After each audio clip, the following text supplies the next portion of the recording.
Welcome to Learn to Thrive with ADHD. This is the podcast for adults with ADHD or ADHD-like symptoms. I'm your host, Coach Mande John.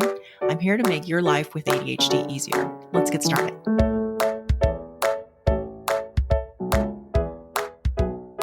I think this is a really important episode because as a coach for adults with ADHD, I come across a lot of people that check all the boxes for the symptoms or have even been diagnosed, but are still doubting whether they have ADHD or not. What I hear from them and what I experience myself as someone with ADHD that didn't bother to get diagnosed until 42 is maybe I'm just not trying hard enough. Maybe I just haven't found the right system. Maybe I'm just lazy. Maybe there's something else wrong with me entirely. Maybe everyone else is just doing better than me. It's even possible that you're hearing messages like this from other people in your life. Do you relate to any of these or have any of your own? This breaks my heart because it tears down our self-esteem and it causes people to continue to struggle alone instead of getting the support they need. So what should you do? Today, we're going to talk about ways to seek help if you're struggling with the symptoms of ADHD. We're also going to talk about how to get diagnosed if that's something you wish to do. Why would you want to get diagnosed? For some people, it's just peace of mind knowing it's not some other problem. For others, it's for accommodations at work, perhaps, or maybe they want to go the medication route. For many, it just helps them make sense of the past. First, let's talk about what ADHD is. Attention Deficit Hyperactivity Disorder is a neurodevelopmental disorder characterized by persistent inattention, impulsivity, and/or hyperactivity that interferes with daily functioning. Let's make that really simple. There's ADHD inattentive, ADHD hyperactive, and then there's also combined. And this is probably a good time to bring up where ADD comes in. ADD is no longer in the DSM-5, Diagnostic and Statistical Manual of Mental Disorders 5th edition is the full name for that, which is a guide for mental health professionals to diagnose mental conditions, including ADHD. So what does it mean if you were diagnosed years ago with ADD? From what I hear from most professionals, if you were diagnosed with ADD as a child, it's because you weren't presenting as hyperactive. So you're probably inattentive or perhaps combined. But you'd want to talk to your doctor about that. So right here, I think something important to bring up is the degree to which ADHD affects your everyday life. And I just want to give you some examples of what I've helped clients with, just so that you can understand that you're not struggling alone with simple things. It can be things like waking up in the morning, brushing teeth, skincare, getting dressed, exercising, cleaning, such as doing dishes or laundry, getting groceries, planning meals, making food for the day and then making a plan to remember to eat it, getting to work on time, and even things like communicating with friends and family.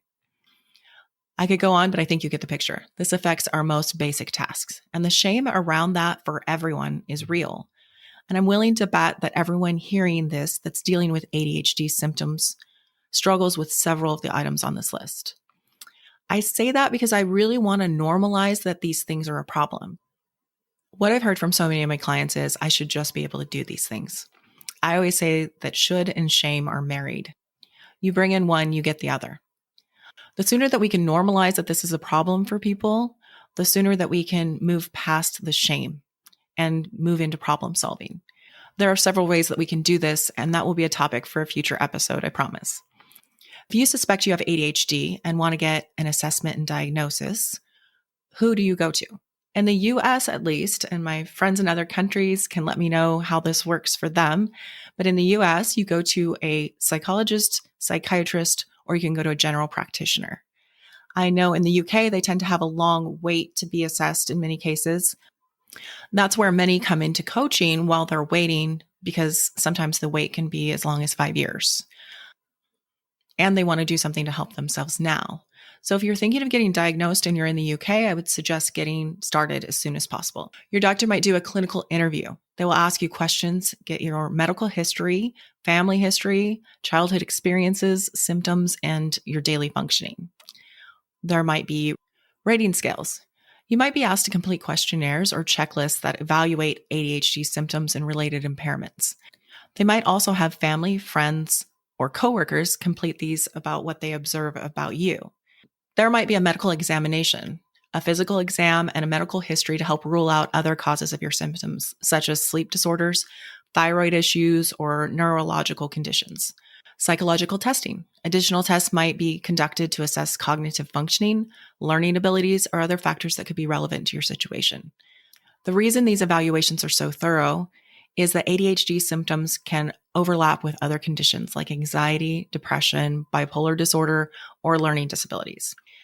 If you are diagnosed, they will talk to you about treatment options, which might include medication, behavior therapy, ADHD coaching, or some combination of those things. What I want you to take away from this is if you're struggling, you deserve help. Just choose a point to start and trust yourself. All right. Thank you all for being with me for episode 1. Thank you for your time and especially your attention today. If you haven't looked into the ADHD Academy, you'll want to do that. This is my membership with bingeable courses, weekly live coaching, new courses every month, a community of like-minded people, and more. Be sure to head over to www.learntothrivewithadhd.com/membership to get the details. See you next week.